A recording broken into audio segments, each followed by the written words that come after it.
So I figured I'd show you what the area looked like before the fence went up, and yes, it's pretty trashy. The area itself is the extra car park space or RV storage adjacent to our house, and underneath our tarp is where we used to store all our firewood. Also, I should add that a section of this fence is attached to the back of a previous project I did this summer. But don't worry, you won't be missing out on any important steps. As part of this fence, I wanted a little gate to separate the front yard from the back. So I started digging the first hole for the first fence post. Man, that's a mouthful. Dead in line with the front of the house. And when digging post holes, you want to dig the width at least 3 times the width of the post. And the depth of the hole needs to be at least 1/3 of the height of the post. And pro tip, the best way to measure how deep you've dug is to use your 3-year-old.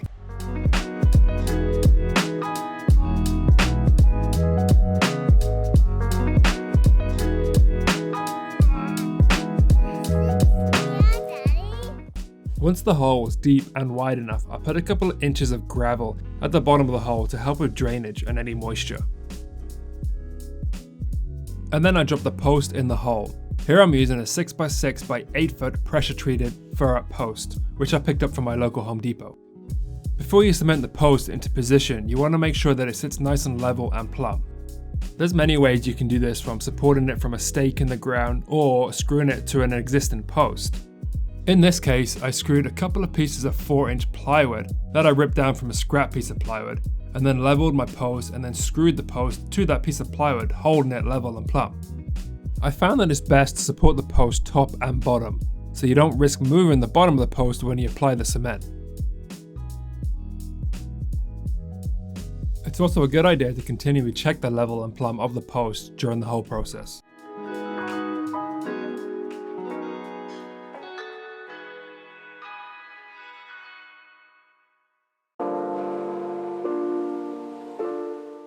I also supported the post from leaning the other way by strapping a piece of 4-inch plywood to the house and then screwing it to the post.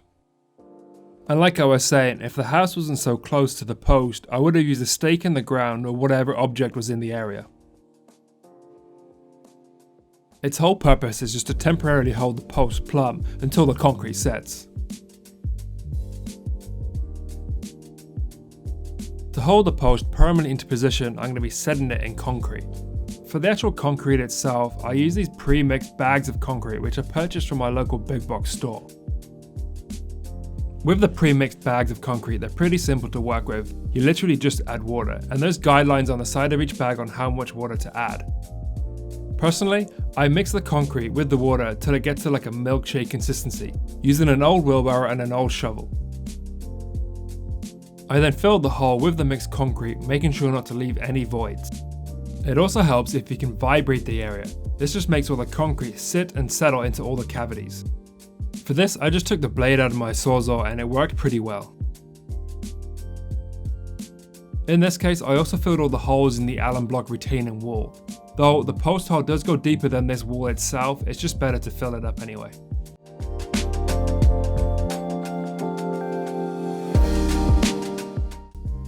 I then cleaned up the area with a trowel, making sure to angle the cement away from the post. That way any rainwater that comes down the post doesn't sit at the bottom and rot away the bottom of the post. Now that post is setting, it's now time to make a start on the opposite side. I set up a string line going from the first post roughly past the last post. That way I can keep all the posts in line with each other.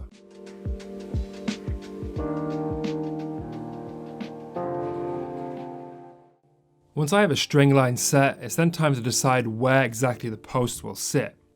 The standard distances between the posts are usually between 5 and 8 feet apart, but sometimes the kind of area of where the posts go in will decide where the post needs to be. Like here, I kind of had to put the posts in between the trees, or at least the first post anyway. Once I was happy with the position, I followed the same steps as before and dug the appropriate size hole. It also goes a lot quicker if you have a little helper.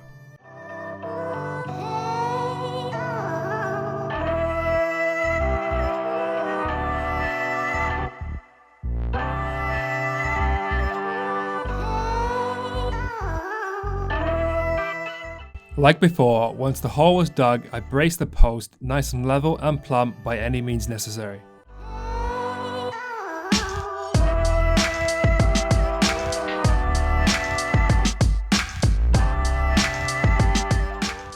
And again, I set the posts permanently in concrete.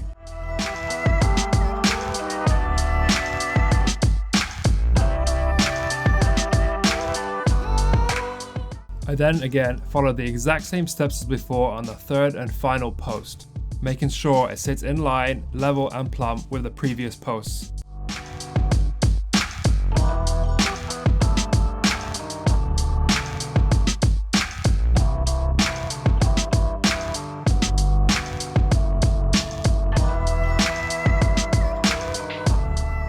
Before I cemented the third and final post into position, I pulled the string line tight, making sure it just touches each and every post. That way you know that all 3 posts sit dead in line.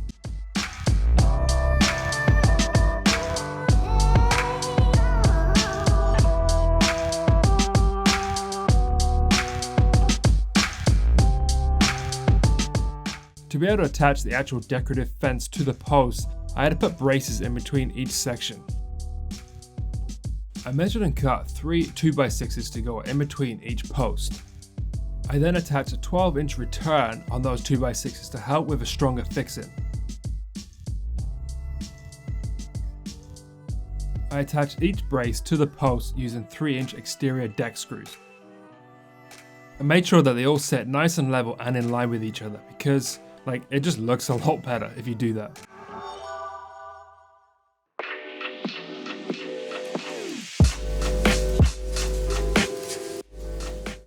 I then cut the new posts to height. I made a level mark from the existing post to the new post using a level, and then squared off that mark all the way around the post so all the lines meet up.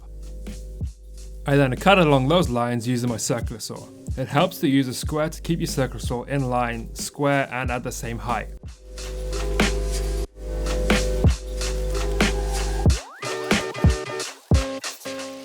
And as the blade in my circular saw wasn't quite deep enough, I just finished it off by hand. To help prolong the life of the posts and the braces and protect them during the winter periods, I covered them in a black stain. And the reason why I used the black stain out of any other colour is because I wanted to create a shadow effect behind the decorative fence. As you can see that this area of the retaining wall is kind of open and the gravel is starting to fall down the side of the hill, so I had to contain it somehow.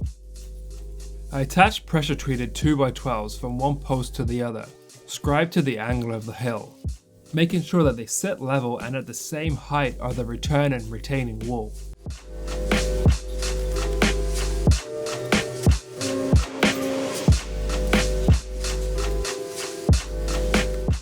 I then braced the middle of all 3 boards with a pressure treated 2x4. Notice that I beat it into the ground about 6 inches and then screwed it to the 2x12s. I then proceeded to fill in the slope. For the wood storage area, I wanted to make something a little bit more attractive than the top and keep it off the ground at the same time. So the idea was to kind of build like a little shed, or something similar to a shed anyway. So I purchased 4 deck blocks and then set them as far apart as I possibly could, at about 2.5 feet deep. I leveled the ground the best I could and built a little frame to suit the position of the blocks. I built the frame and the braces out of 2x6s, and then screwed them together using 3-inch deck screws.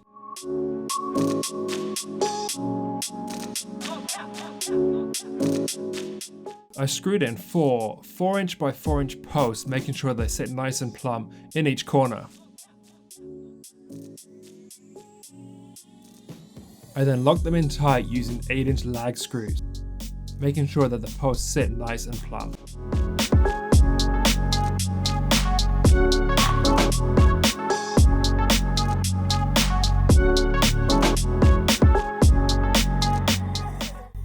On the front 2 posts, I screwed in a header nice and level as high as I possibly can, making sure that the 2 posts are parallel with each other.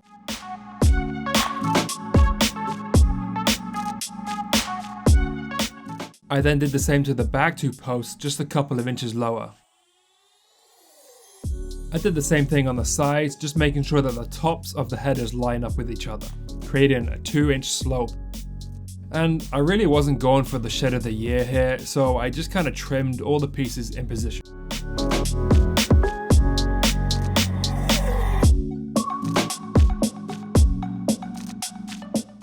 Using a straight edge and a sliding bevel, I got the angles for the rafters, or the braces that are going on the ceiling of the shed.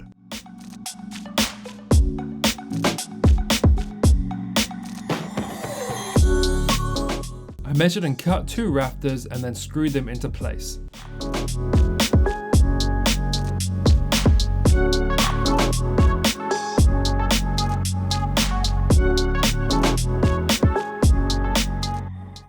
For the roof of the woodshed, I'm using this asphalt roofing panel, which I picked up from my local Home Depot for less than 20 bucks. The size worked perfectly once cut in half, so I proceeded to cut it in half using my sawzall, and that didn't quite work. So then I tried with a handsaw, and then that was even worse. It just kind of gums up the teeth of the blade.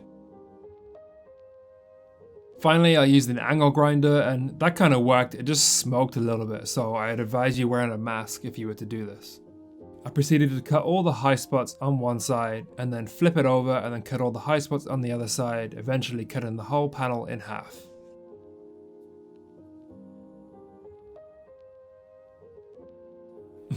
Burn. To attach the roof, I'm using roof screws, which is a hex screw with a neoprene washer. I lined the panels, leaving a 3-inch overhang all the way around, and then screwed in through the panel into all the wood braces.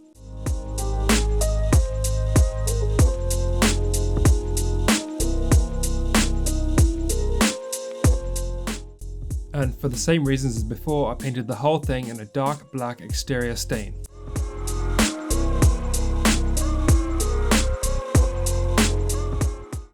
And for the floor, I just placed down some strips of plywood with some gaps in between. This will just create air circulation to help dry out the wood.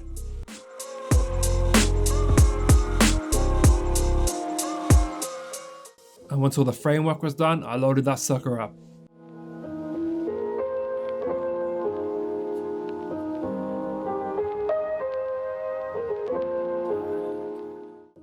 It's finally time to start attaching the decorative fence. I figured in this section it was probably best for me to start from the center and then work my way into each edge. I put down a 1-inch piece of wood and measured from that piece of wood to the height that I want my fence panels to be.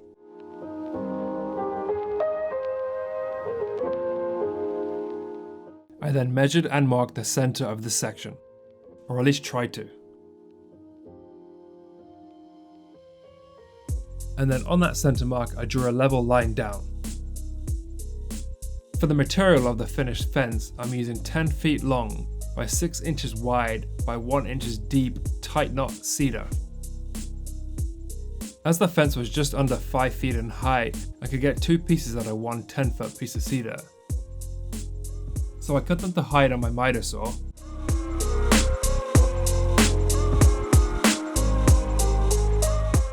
And then brought them into my shop so I can cut them down into the strips on my table saw.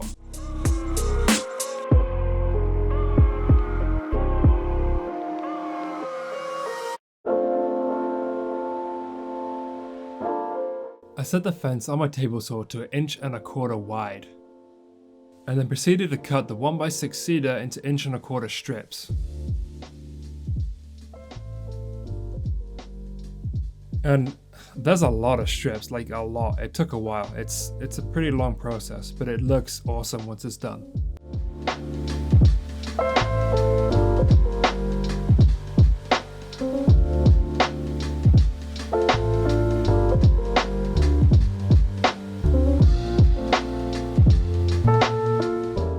After a couple of hours and a few hundred rips later, the fence is ready to go on. To attach the strips to the posts, I'm using 2.5-inch stainless steel brad nails in my brad gun.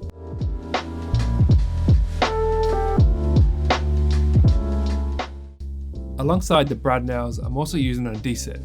For this section, I'm using Gorilla Glue, though I do change it on the next section, but we'll get to that in a minute. The reason why I'm using Gorilla Glue instead of any other wood glue is because it dries clear. I applied the glue to the braces and then spread them along evenly using a glue brush.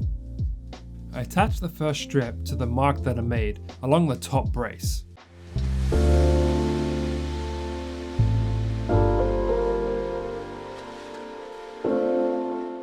And then with the help of a level, I pinned the strip to the remaining 2 braces, making sure that it sits nice and straight and level. It's important that you get the first strip of the run nice and straight and level, because it's what sets the rest of the strips.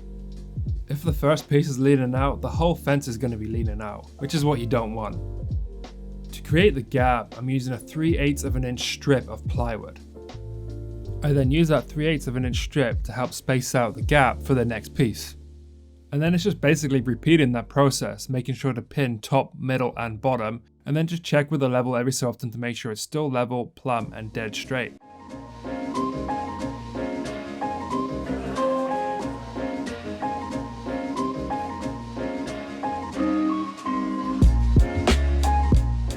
When I came to an end or a corner, I would always adjust the gaps ever so slightly so that way a final piece can sit in there nice and snug. On the returns, I wanted to make sure that the fence sits nice and level and straight with the sections that I've already done. So I placed one end of a spirit level on the finished side of the fence and then adjusted the other end of a block until it sat perfectly level. I then replaced the level with a straight piece of wood and that will be my guide. On this section and any further sections of the fence, I swapped out the Gorilla Glue for this clear no more nails construction adhesive. It's just a little bit less messy. I applied the adhesive and installed the strips the exact same way as before, following the exact same steps, making sure that the first strip is dead level, plumb and straight, and using a 3/8 piece of plywood to keep equal gaps throughout the fence.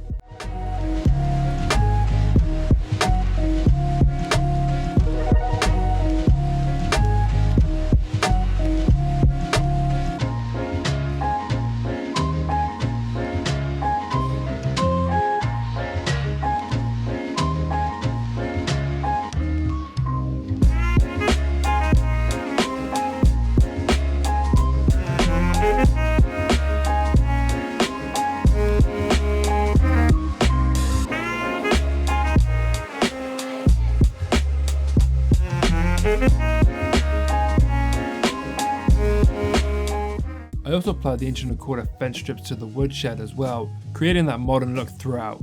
Also, it would help keep the rain away from the firewood, and allow for it to continue to dry.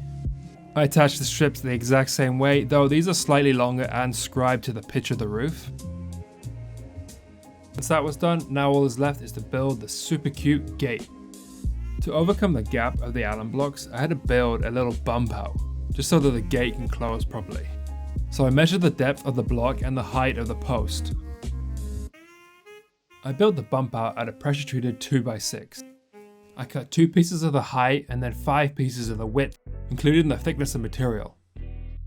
I then built the frame using wood glue and 3.5 inch deck screws. As this is what's going to be holding the gate up, I wanted to make it as strong as possible.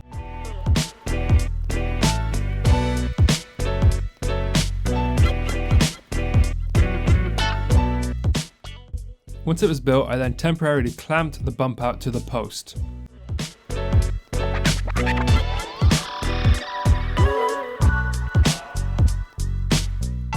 And then attached it by screwing in 6.5 inch lag screws and a mixture of 3.5 inch deck screws.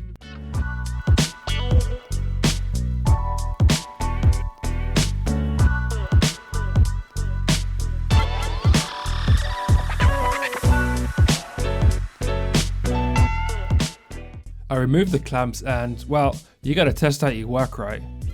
I was pretty impressed by this. I mean, there was like no movement at all, and I'm a pretty big guy. I then attached a pressure treated 2x4 to the back edge of the bump out. This is because I didn't want the gate to be 6 inches deep. I only wanted to make it at 2x4s, and I wanted it to be stepped in just a little bit. I then measured the width and the height of what I want the gate to be.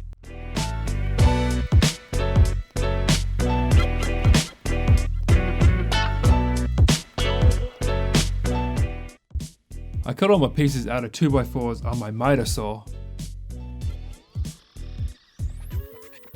I then just basically assembled a real basic rectangle frame, 1/2 inch smaller than the gate opening. I fixed the frame together using 3.5 inch wood screws and wood glue. I then clamped it until it sat nice and square.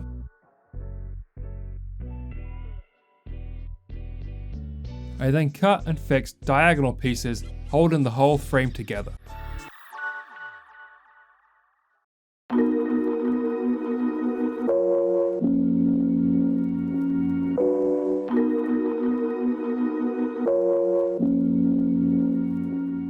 And for a little bit of extra support, I put these L brackets in the 3 empty corners.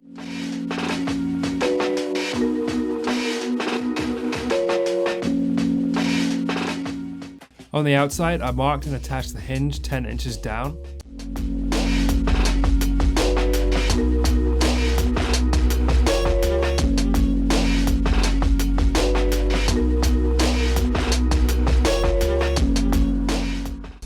I then removed it and then attached to the gate at the exact same height, 10 inches down, from the top.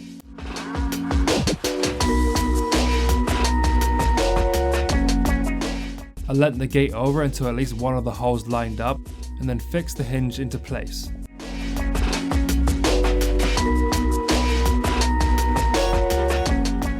I then attached the bottom hinge to both parts of the gate and the post at the bottom.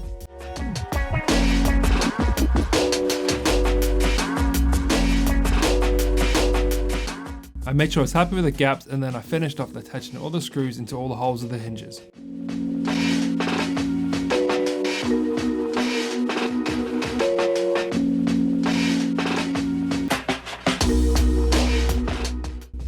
And as the same as before, I gave everything 2 coats of dark black exterior stain.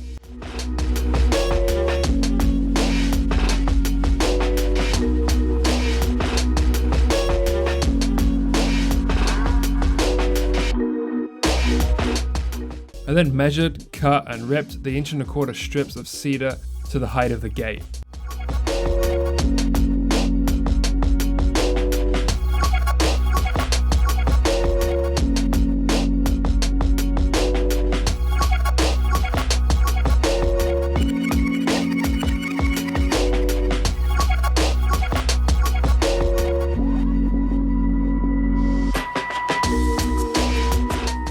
I then applied the strips using the same techniques as before, working from the hinge out.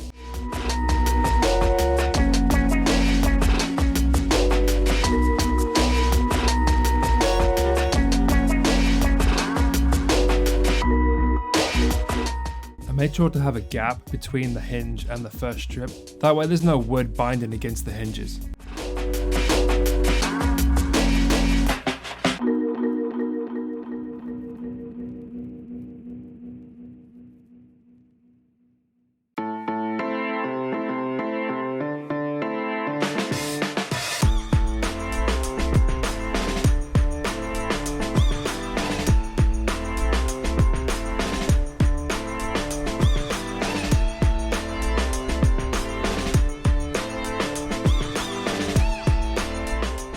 I wanted to add a simple latch to stop the gate from blowing open at night time. I hid a screw behind the latch just to give that area that extra little bit of support. I then screwed the latch through the 1 inch thick cedar into the frame.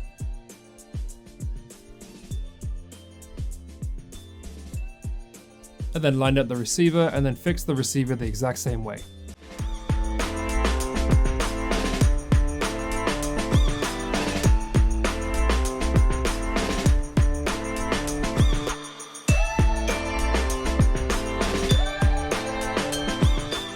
Now that the gate, the fence and the woodshed is all fully assembled, it's now time to apply the stain. For the stain, I'm using Benjamin Moore's Arbor Coat Natural, which is a great, simple to use exterior stain, which comes highly recommended.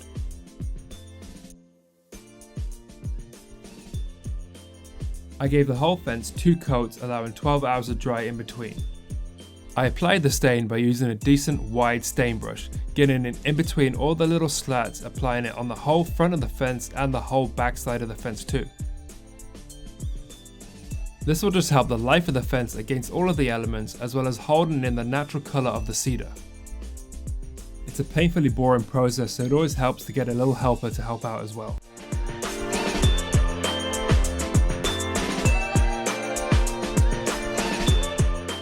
So we are so nearly there now. Because the ground was kinda gross, I ordered in 3 yards of 3/4 inch grey ice gravel.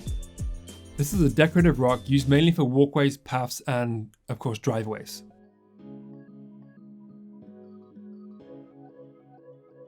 I spread the pile around with a shovel the best that I could, and then I raked it as flat as possible.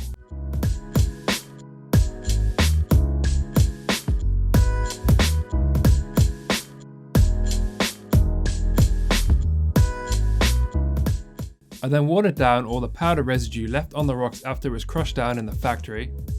And then I got a couple of these cool parking curbs that I picked up from my buddy.